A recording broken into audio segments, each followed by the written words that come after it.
ଜୟ ଜଗନ୍ନାଥ। ମୁଁ ରାଜେଶ। ଆଜିର ନାଟକ ଆଜି କେଉଁ ଯାତ୍ରାପାର୍ଟି କେଉଁଠି ମଞ୍ଚସ୍ଥ ହେବ? 14 ଜାନୁଆରୀ 2024 ରବିବାର। ଆସନ୍ତୁ ଜାଣିବା କେଉଁ ଯାତ୍ରାପାର୍ଟି କେଉଁଠି।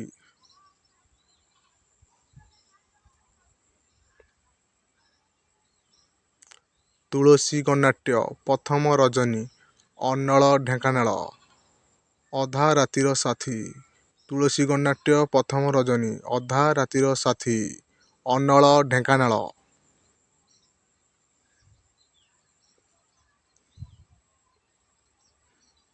କଳିଙ୍ଗ ଗଣନାଟ୍ୟ ତୃତୀୟ ରଜନୀ। ନୂଆହାଟ ପୁରୀ। ସକାଳ ଠିକଣା ମୋତେ ଅଜଣା।